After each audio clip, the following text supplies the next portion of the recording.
بسم اللہ الرحمن الرحیم۔ حضرت جریر بن عبداللہ رضی اللہ تعالیٰ عنہ روایت کرتے ہیں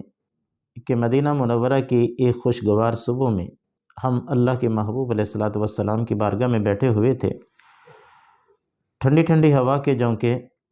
اور باد صبا حضور اکرم علیہ الصلوۃ والسلام کے امتیوں کا سلام لے کر حضور کی بارگاہ کے اندر حاضری دے رہی تھی۔ ادھر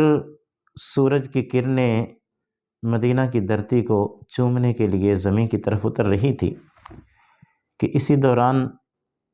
حضور اکرم علیہ الصلوۃ والسلام کی بارگاہ میں ایک وفد حاضر ہوا۔ وفد کیا تھا کہ وہ انتہائی فاقہ زدہ تھے، بھوک سے وہ نڈال ہوئے پڑے تھے، پاؤں میں جوتا نہیں تھا، سطر ڈانپنے کے لیے صرف اون یا ٹاٹ کا ٹکڑے، کپڑوں کے ٹکڑے جو تھے ان سے انہوں نے اپنا سطر ڈانپا ہوا تھا۔ حضور اکرم علیہ الصلوۃ والسلام نے جب ان کی یہ حالت زار دیکھی تو اللہ کے محبوب علیہ الصلوۃ والسلام کے چہرہ مبارک کا رنگ متغیر ہو گیا۔ نماز کا وقت ہوا تو اللہ کے محبوب علیہ الصلوۃ والسلام نے حضرت بلال رضی اللہ تعالیٰ عنہ سے فرمایا کہ بلال آذان دو۔ حضرت بلال نے آذان دی، اقامت کہی گئی۔ نماز کی ادائیگی کے بعد اللہ کے محبوب علیہ الصلوۃ والسلام نے پھر اہل مدینہ کو خطبہ دیا اور آپ نے سورہ نساء کی ابتدائی آیات تلاوت کی کہ یا ایھا الناس اتقوا ربکم الذی خلقکم من نفس واحدہ، اے لوگو اللہ سے ڈرو کہ وہ رب کہ جس نے تمہیں ایک جان سے پیدا کیا ہے، پھر بہت سارے مرد اور عورتیں تم میں پیدا کر دیں۔ ڈرو اس ذات سے کہ جس کا نام لے کر تم ایک دوسرے سے مانگتے ہو۔ رشتوں کو توڑنے سے ڈرو، قطع تعلقی کرنے سے ڈرو، تاکہ اللہ تم پر اپنی رحمت کے دروازے کھول دے۔ اسی طرح پھر سورہ حشر کی آپ نے آیات تلاوت کی کہ یا ایھا الذین آمنوا اتقوا اللہ، اے ایمان والو اللہ سے ڈرو،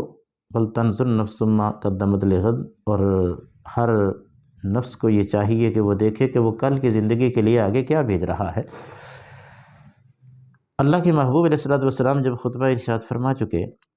تو جتنے بھی لوگ وہاں پر موجود تھے انہوں نے اپنی استطاعت کے مطابق، کسی نے درہم حضور کی بارگاہ میں پیش کیا، کسی نے دینار پیش کیا، کوئی گھر گیا اور وہاں سے کوئی جو یا گندم جو بن پڑا وہ اٹھا کر حضور کی بارگاہ کے اندر لا کر حاضر کرتا رہا۔ یہاں تک کہ جریر بن عبداللہ کہتے ہیں میں ایک ایسے شخص کو بھی دیکھتا ہوں کہ جس نے ایک بھاری بھرکم تھیلا اٹھایا ہوا تھا اور اٹھانے سے اس کا بازو، اس کا ہاتھ عاجز آ رہا تھا، وہ لا کر اس نے پیش کیا حضور کی بارگاہ کے اندر، اور پھر تسلسل کے ساتھ لوگ حضور کی بارگاہ کے اندر آتے رہے اور آپ کی بارگاہ کے اندر وہ مال یا جو چیز بھی بن پڑتی تھی وہ پیش کرتے رہے۔ جریر بن عبداللہ کہتے ہیں کہ میں نے دیکھا کہ دو ڈھیر لگ چکے ہیں، ایک کپڑوں کا اور ایک دیگر اجناس کا، اور حضور دیکھ کر خوش ہو رہے ہیں، چہرہ مقدس آپ کا خشاش اور بشاش ہو گیا۔ پھر اللہ کے محبوب علیہ الصلوۃ والسلام نے ارشاد فرمایا کہ من سنّ فی الاسلام سنۃ حسنۃ، کہ جس کسی نے بھی اسلام کے اندر کوئی بہتر اور اچھا طریقہ رائج کیا، فلہ اجرھا، تو اس شخص کو اس اچھا طریقہ ایجاد کرنے کا اجر ملے گا، واجر من عمل بہا،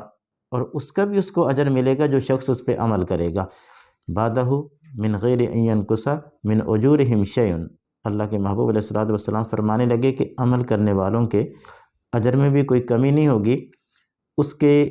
ایجاد کیے ہوئے اچھے طریقے پر جتنے بھی لوگ عمل کریں گے تو اس ایجاد کرنے والے کو اس کا ثواب ملتا رہے گا۔ اور پھر حضور نے فرمایا کہ من سن فی الاسلام سنۃ سیئۃ، اور اگر خدا نخواستہ کسی نے کوئی برا طریقہ رائج کر دیا